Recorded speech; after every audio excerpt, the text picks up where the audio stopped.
last days of you.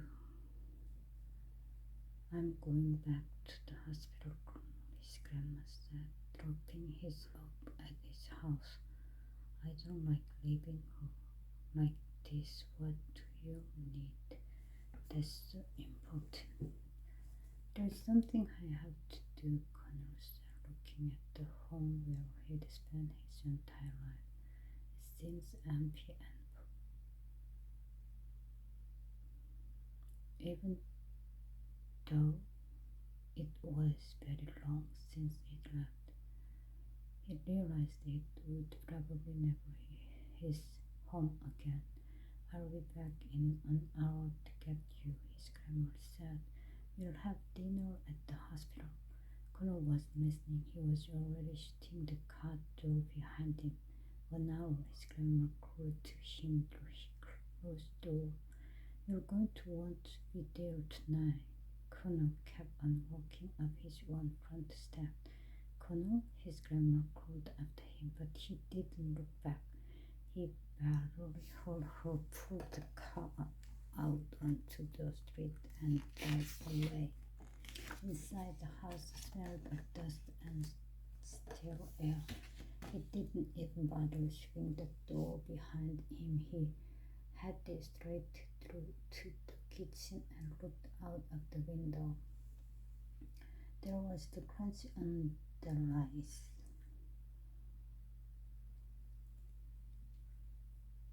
There was the tree standing round over a sycamore tree. Connor went out across his backyard. He hopped up on the garden table where his mom used to drink games in the summer, and he lifted himself up and over the back fence. He hadn't done this since he was a little kid. So long ago it had been his mother who'd fenced him for it. The flag in the barbed wire by the railway line was still there, and his skin still tearing his shirt, not curling. He crossed the track, worried, checking to see if a train was coming, climbed another fence and found himself at the base of the hill leading up to the church. He hopped over the slow stone wall that surrounded it and climbed up through the tombstones, all the while keeping the tree in his sharp sight. And all the while it stayed a tree. Connor began to run. Wake up, he started shouting before he even reached it. Wake up. He got to the trunk and started kicking it. I said, wake up. I don't care what time it is. He kicked it again and harder. And once more, and the tree stepped out of the way so quickly that Connor lost his balance and power. You will do yourself harm if you keep that up, the booster said, looming over him. It didn't work, Connor shouted, getting to his feet. You said the G3 would hear her, but it didn't. I said if she couldn't hear heard, the G3 would do it, the monster said. It seems that she could not. Anger rose even higher in Connor's chest, thumping his heart against his ribcage. He attacked the monster, ragged, battering the bark with his hands, putting up breathed almost immediately. Heal her. You have to heal her. Connor, the monster said. What's the use of it if you can't heal her? Connor said, pounding away just to fistries and getting me into trouble, and everyone looking at me like I've got a disease. He stopped because the monster had reached down a hand and plucked him into the air. You are the one who called me, Connor O'Malley, it said, looking at him seriously. You are the one with the answer to this question. If I called you, Connor said, his face bawling aloud, tears he was hardly aware of streaming angrily down his cheeks. It was to save her, it was to heal her. Those words lost into the monster's lips like the wind stirring them in a long, slow sigh. I did not come to heal her, the monster said. I came to heal you. Me? Connor said, stabbing his succumbing in the monster's hand. I don't need healing. My mom's the one who's, but she couldn't say it, even how couldn't say it, even though they'd had the talk, even he'd known it all along, because of course he had, of course he did, no matter how much he'd wanted to believe it wasn't true. Of course he knew, but still he couldn't say it, couldn't say that she was. He was still caring powerlessly and finding his heart raced. He felt like he was breathing often, like his body was twisting apart. He looked back up at the monster. Help me, he said quietly. It is time, the monster said. Put the first tail. Connor let out an angry yell. No, that's not what I meant. There are more important things happening. Yes, the monster said. Yes, there are. It opened its free hands. The mist surrounded them again, and once more they were in the middle of the nightmare. The first tale. Even held in the monster's huge strong hand, Connor could feel the terror slipping into him, could feel the blackness of it all start to fill his lungs and choke them, could feel his stomach beginning to fill. No, he shouted, screaming some more, but the monster held him tight. No, please, the hill, the church, the graveyard were all gone. Even the sun had disappeared, leaving them in the middle of the cold darkness. On that had followed Connor ever since his mother had first been hospitalized from before, when she started the treatments that made her lose her hair, from before that, when she had a flu that didn't go away until she went to the doctor and it wasn't the flu at all, from before even that, when she started to complain about how tired she was feeling.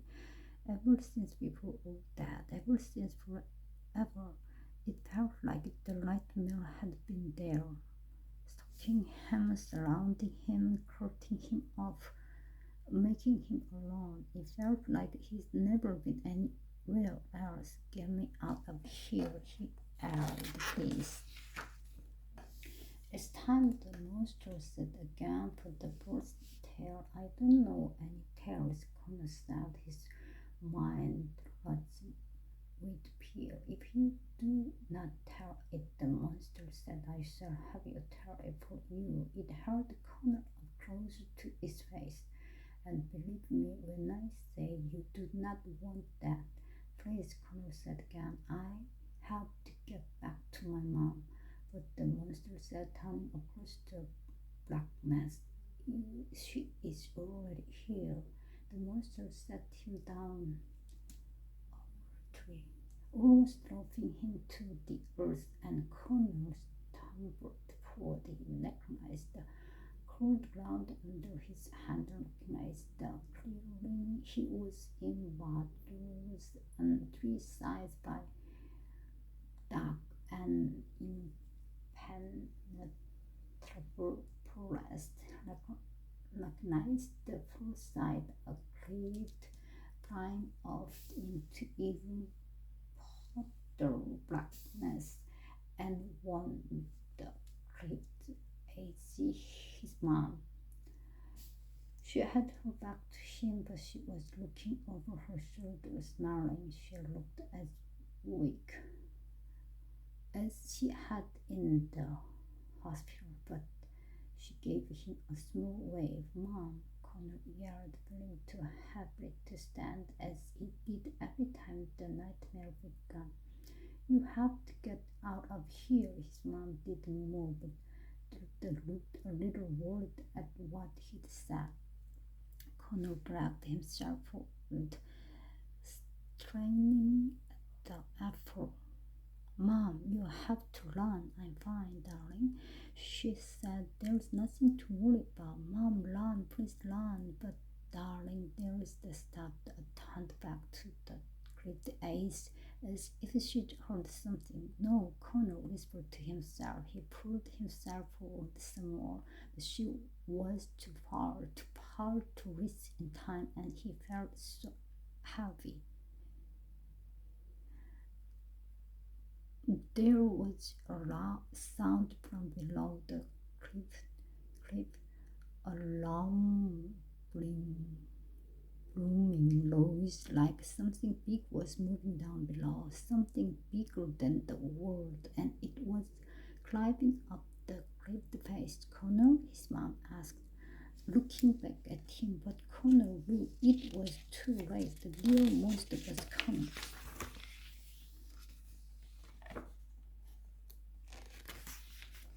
Mom, Connor shouted, forcing himself to his feet, pushing against the invisible weight pressing down on him. Mom, Connor, his mom shouted, backing away from the gripped ace, but the booming was getting louder and louder and louder. Still, Mom, he knew he wouldn't get there in time because with a roar, could of burning darkness leaped to against the fists over the cliff top. They hovered in the air for a long moment over his mom as he tried to scramble back, but she was too weak, much too weak.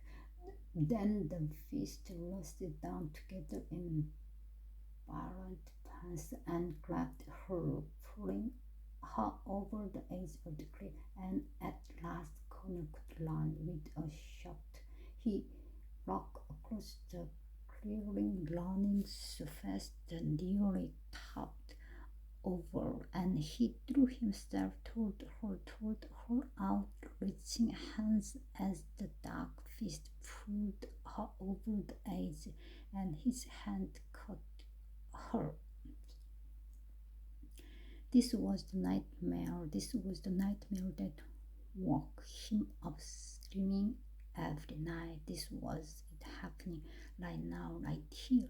He was on the cliff edge, bracing himself, holding onto his mother's hands with all his strength, trying to keep her from being pulled down into the blackness, pulled down by the creature below the cliff, who he could see all up now, the new monster, the one he was properly afraid of, the one he'd expect to see when the G3 first showed up, the real nightmare monster formed of cloud and ash and dark flames, but with near muscle, near red eyes that glared back at him, pressing teeth that would eat his monster alive. I've seen worse. Connor has told the G3 that first night, and here was the worst thing. Help me, Connor, his mom yelled. Don't let go. I own, Connor yelled back. I promise. The nightmare monster gave a roar as pulled harder its strength around his mother's body, and she began to slip from Connor's grasp. No, he called. His mom screamed in terror. Please, Connor, hold on to me. I will, Connor yelled. He turned back to the tree, stood there, not moving. Help me. I can hold on to her, but it just stood there watching Connor. His mom yelled, and her hands were slipping. Connor yelled again. Mom, he cried, gripping tighter. But they were slipping from his grasp, and she was getting heavier and heavier, the nightmare monster pulling harder and harder. I'm slipping. His mom yelled, no, he cried. He fell forward onto his chest from the weight of her and the nightmare beast pulling on her. She screamed again and again, and she was so heavy, impossibly so. Please, Connor whispered to himself, please. And here he heard the tree say behind him at the first stair, shut up, Connor, help me. Here is the true of Connor O'Malley, and his mother was screaming, and she was laughing. It was so hard to hold onto her. It is now or never. The tree said, you must speak the truth. No, Connor said, his voice breaking. You must. No, Connor said again, looking down into his mother's face as the truth came all of a sudden, as the nightmare reached its most perfect moment. No, Connor screamed, and more time, and his mother fell.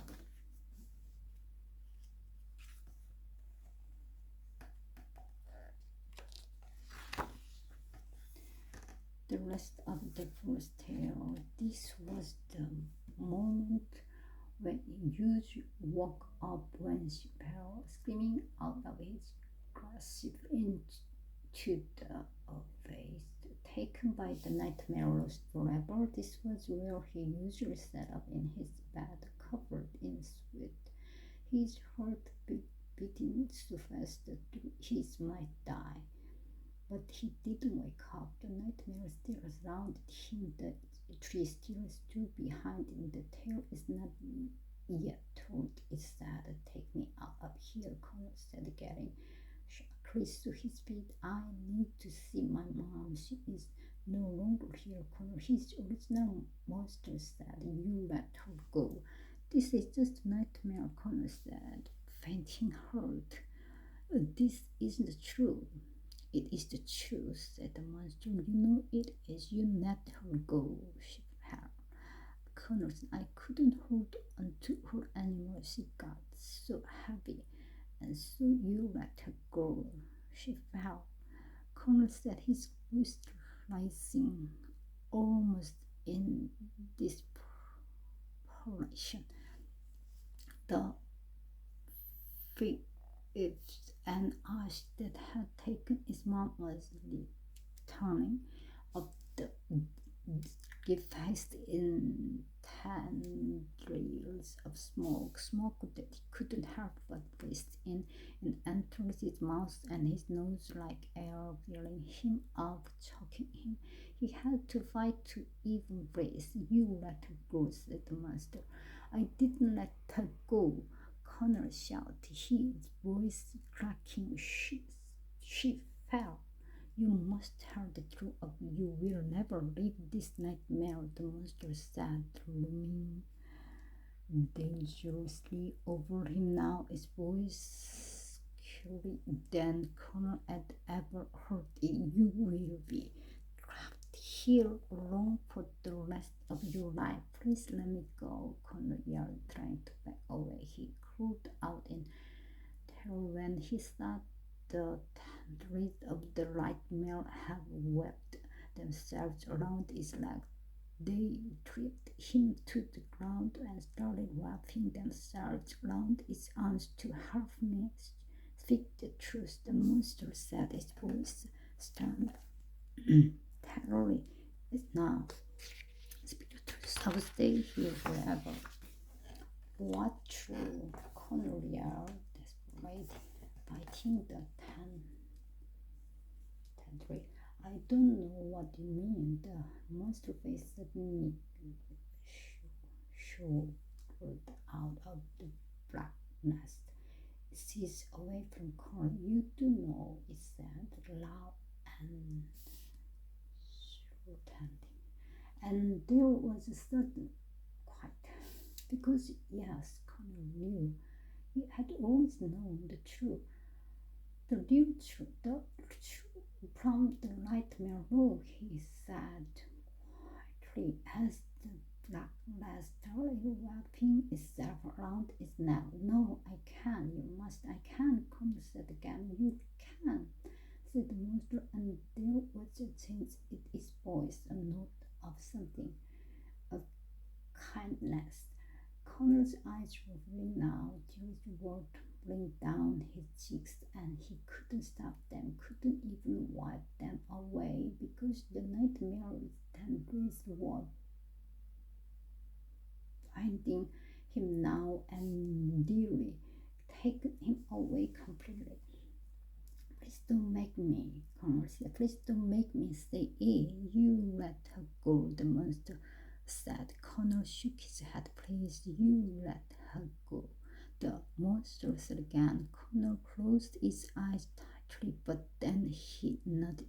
You could have held on for longer, the monster said, but you let her fall. You loosened your grip and let the nightmare take her. Connor nodded again, his face crunched up with pain and weeping. You wanted her to fall. No, Connor said, the tears. You wanted her to go. No, you must speak the truth, and you must speak it now. Connor O'Malley, say it, you must. Connor shook his head again, his mouth screamed shut tight, but he could feel a burning in his chest like a fire someone had lit there, a nightmare sun blazing away and burning him from the inside. It kill me if I do, he gasped. It will kill you if you do not, the monster said. You must say it. I can. You let go. Why? The blackness was wrapping itself around Connor's eyes now, dropping his nose and opening his mouth. He was gasping for breath and gagging it. It was soft clothing him. It was killing him. Why, Connor, the monster said. Tell me why, before it's too late. And the fire in Connor's chest suddenly burned like it would eat him alive. It was true. He knew it was. I moaned. Started it his throat. A moan that rose into cry and then aloud the wordless yell, and he opened his mouth and the fire came blazing out to consume everything, flooding over the blackness, over the street, too, setting it rise along with the rest of the world, burning it back at Connor, yelled and pain and grief. And he spoke the word, he spoke the truth. He told the rest of the forest tale. I can't stand it anymore, he cried out as the fire lingered around him. I can't stand knowing that she should go. I just want it to be over. I want it to be finished. And then the fire ate the world, whipping away everything, whipping him away with it. He welcomed it with relief, because it was at last the punishment he deserved, life after death. Connor opened his eyes. He was lying on the grass on the hill above his house. He was still alive, which was the worst thing that could have happened. Why didn't it kill me? He groaned, holding his face in his hands. I deserve the worst. Do you? The monster asked, standing above him. I've been thinking it for the longest time, Connor said slowly, painfully. struggling to get the word out. I've known forever she wasn't going to make it. Almost from the beginning, she said she was getting better because that's what I wanted to hear, and I believed her, except I didn't. No, the monster said. Connor swallowed, still struggling. And I started to think how much I wanted it to be over, how much I just wanted to stop having to think about it, how I couldn't stand the waiting anymore. I couldn't stand how alone it made me feel. He really began to cry now, more than he thought he'd ever done, more even than when he found out his mom was ill. And a part of you wished it would just end, said the monster, even if it meant losing our corner loaded, barely able to speak. And the nightmare began, the nightmare that always ended with, I let go. Connor choked out. I could have held on, but I let her go. And that, the monster said, is the truth. I didn't mean it. Oh, Connor said, his voice rising. I didn't mean to let her go, and now it's for real. Now she's going to die, and it's my fault. And that, the monster said, is not the truth at all. Connor's gift was the physical thing, gripping him like a crab, cleansing him tight as a muscle. He could barely breathe from the sheer effort of it, and he sank to the ground again. Whispering would just take it once and for all. He faintly felt the huge hands of the monster picking up, pulling a little less to hold him. He was only vaguely aware of the leaves and branches twisting around him, softly and widening to let him lie back. It's my fault. Connor said, I let go. It's my fault. It is not your fault, the monster said. Its voice brought him in the air around him like a breeze. It is. You were merely wishing for the end of pain. The monster said, you want pain, an end to how it is right. It is the most human wish of all. I didn't mean it, Connor said. You did, the monster said, but you also did not. Connor sniffed and looked up its face, which was as big as a wall in front of him. How can both be true? Because humans are complicated beasts, the monster said. How can a king be both a good wit and a bad wit? How can a prince be murderous and a survivor? How can an adult ever pampered but right things? How can I personally one thinking a good her? How can invisible men make themselves more lonely by being seen? I don't know, Connor. Oh, it just your stories never made any sense to me. The answer is that it does not matter what you think, the monster said, because your mind will contradict itself in 100 times each day. You wanted her to go, at the same time you were displayed for me to save her.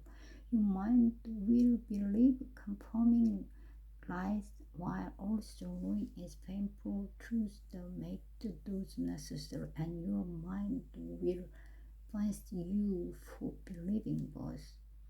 But how do you fight it? Connor asked, his voice low. How do you fight all the different stuff inside? By speaking the truth, the monster said, as you spoke it just now. Connor thought again of his monster hands of the grip as he let go. Stop this, Connor O'Malley, the monster said gently. This is why I came walking to tell you this so that you may hear. You must listen. Connor swallowed again and listening. You do not write your life with words, the monster said. You write it with actions. What you think is not important. It is all important what you do. There was a long silence as Connor recalled his voice. So what do I do? He finally asked. You do not what you did just now, the monster said. You speak the truth. That's it. You think it is easy? The monster has two enemies. I roused. You were willing to die rather than speak it. Connor looked down at his hands finally and clenching them because what I thought was so wrong. It was not wrong, the monster said. It was only a thought, one of a million. It was not an action. Connor let out a long breath, still thick, but he wasn't choking. The nightmare was filling him up, his chest dragging him down. In fact, he didn't feel the nightmare there at all. I'm so tired, Connor said, putting his head in his hands. I'm so tired of all this. Then sleep, said the monster. There is time. Is there? Connor mumbled, suddenly unable to keep his eyes open. The monster changed the shape of its hand even further, making the rest of leaves. Connor was lying on even more comfortable. I need to see my mom, he protested. You will, the monster said. I promise. Connor opened his eyes. Will you be there? Yes, the monster said. It will be the final steps of my walking. Connor felt himself ripping off the tide of sleep falling against him so hard he couldn't resist it. But before he went, he could feel one last question building up. Why do you always come at 12? Sam asked. He was asleep before the monster could answer.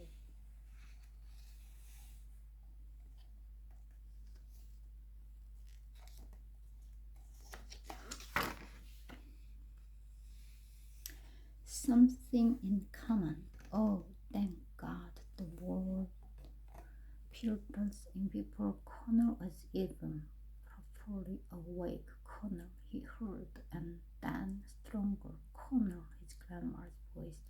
He opened his eyes, seeing a slowly light had fallen. How long had he been asleep? He looked around. He was still on the hill behind his house. In the roots of the tree towering over him. He looked up. It was just a tree, but he couldn't swear that it also wasn't. Connor, his grandma was running from the direction of the church, and he could see her car parked on the road beyond, its light on, its engine running. He stood as she ran to him, her face filled with innocence and relief, and something he recognized with a sinking stomach. Oh, thank God, she shouted as the rest in, and then she did a surprise thing that grabbed him in a hug so hard they both nearly fell over.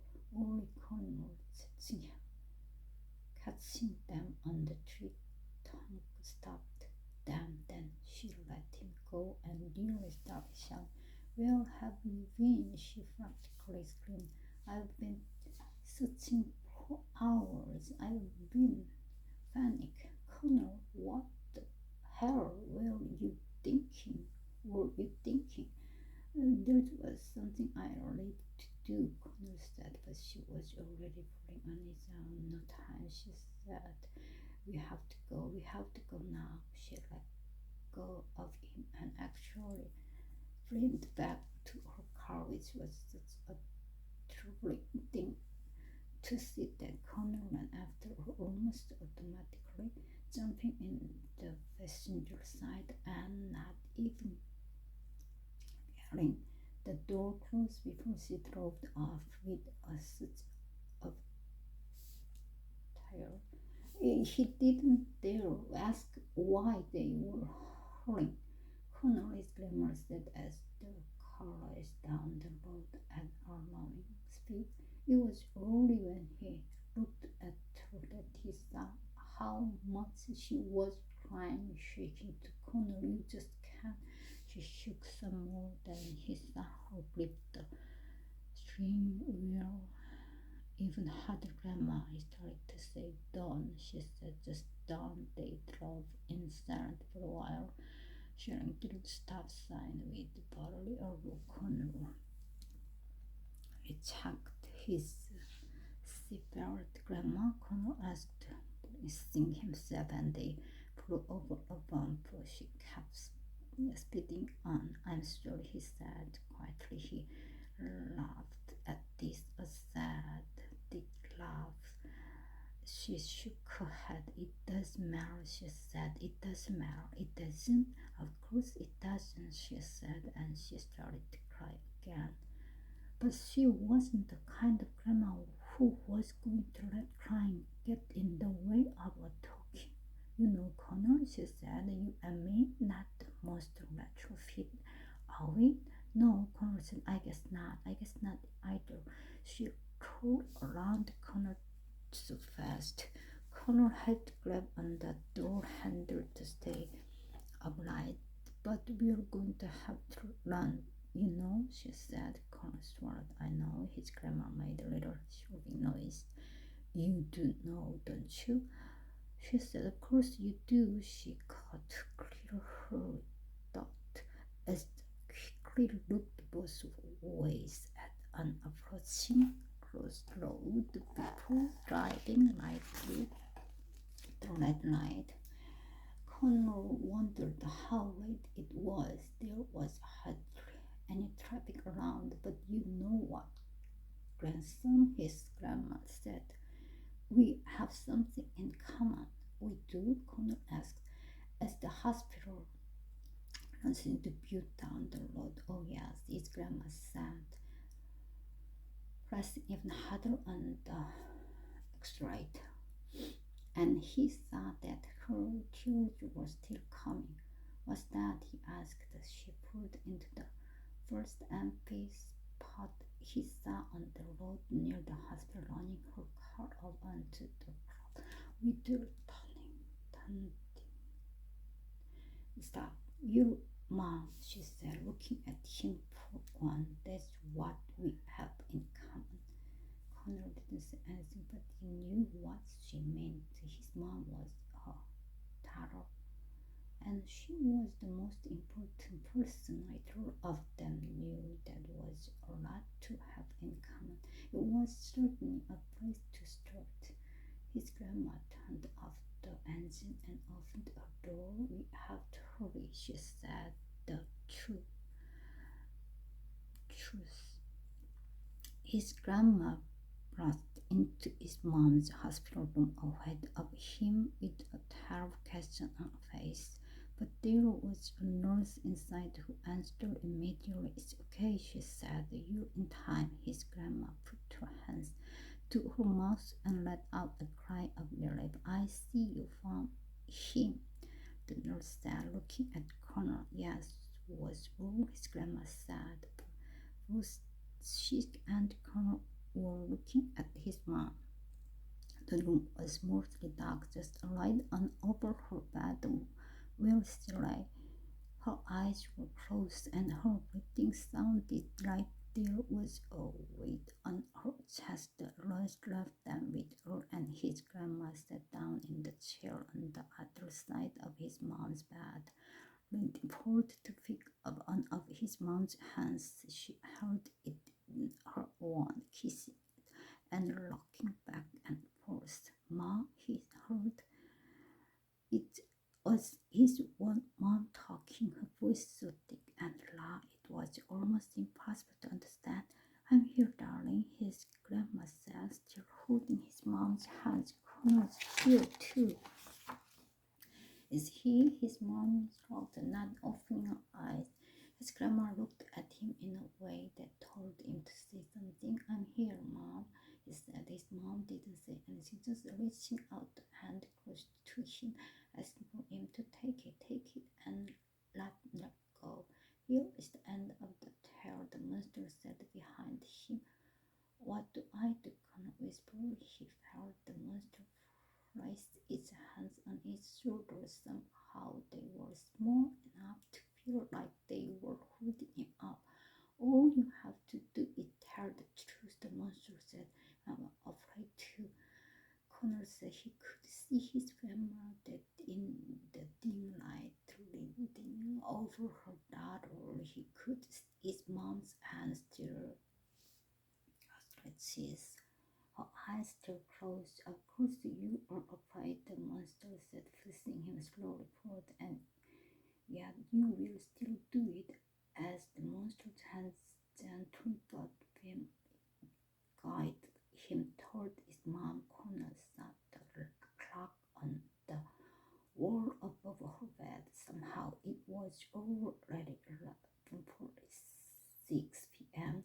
21 minutes before 12. 7. He wanted to ask the monster what was going to happen then, but he didn't dare, because it felt like he knew. "If you speak the truth," the monster whispered in his ear, "you will be able to face whatever comes." And so Connor looked back down at his mom and her outstretched hand. He could feel his thought choking away again, and his eyes watering. It wasn't the drawing of the nightmare, though. It was simpler, clear, still just as hard. He took his monster's hands. She opened her eyes briefly, catching him there.